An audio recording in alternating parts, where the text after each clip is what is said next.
नमस्कार, capital TV देख रहे हैं आप। मैं हूं आपके साथ सोनाली। यूपी के लोकसभा उपचुनाव में आजमगढ़ और रामपुर में सबकी नजरें टिकी थी। लग रहा था कि रामपुर और आजमगढ़ में सपा का ही जीत होगी, लेकिन पासा पलट गया और बीजेपी ने एक बार फिर जीत दर्ज कर ली।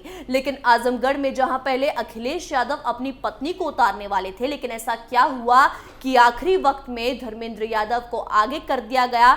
इन बातों पर बसपा के गुड्डू जमाली ने जवाब दिया है। इस रिपोर्ट में देखिए।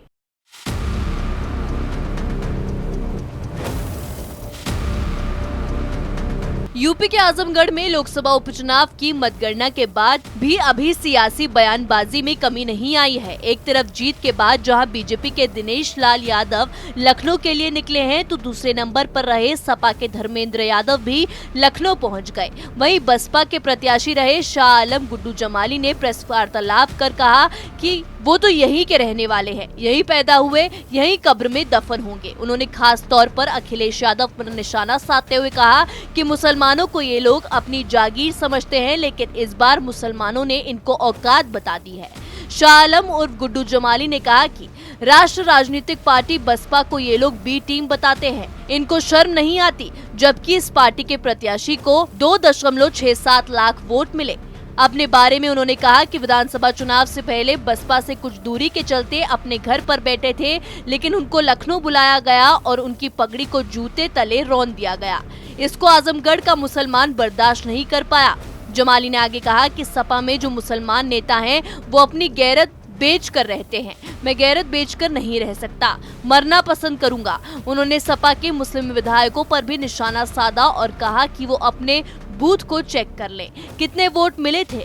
कहा कि एक एक बूथ पर जहां मुस्लिम आबादी है, 700 से 800 वोट बसपा को मिले, तो 100 से 150 वोट ही सपा को मिले।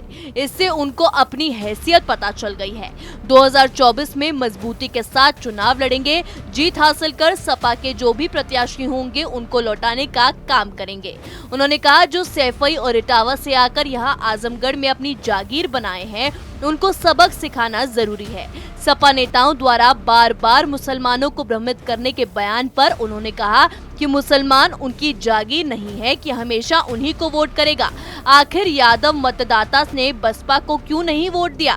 हारने पर सपा नेताओं द्वारा तमाम आरोप पर उन्होंने कहा कि इतना बड़ा चुनाव है, 19 या 20 ह्यूमन एरर हो सकता है, लेकिन कहीं कोई धांधली की बात नहीं है। इनकी रोने की हमेशा की आदत है। अगर जीत जाते तो कुछ नहीं बोलते, हार गए तो ईवीएम ने हरा दिया, जमाली ने हरा दिया।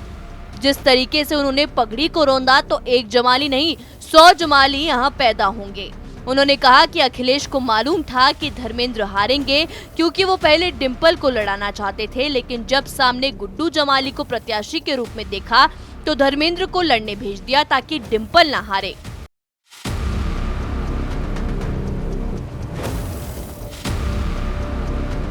गुड्डू जमाली ने अपने उपचुनाव के बाद सफाई तो दे दी, हार की भी, चुनाव की भी, लेकिन एक बड़ी बात ये कह दी जो सबके मन में थी कि आखिर धर्मेंद्र यादव को आगे क्यों किया गया। वो इसलिए क्योंकि शायद अखिलेश यादव को पहले से पता था कि शायद सपा की हार हो जाएगी, इसलिए अपनी बीवी को हारते हुए देख पार्टी के साथ उनकी भी खिल्ली उड़ेगी। इस रिपोर्ट में मेरे साथ इतना ही। तमाम खबरों के लिए जुड़े रहिए कैपिटल टीवी उत्तर प्रदेश के साथ। नमस्कार।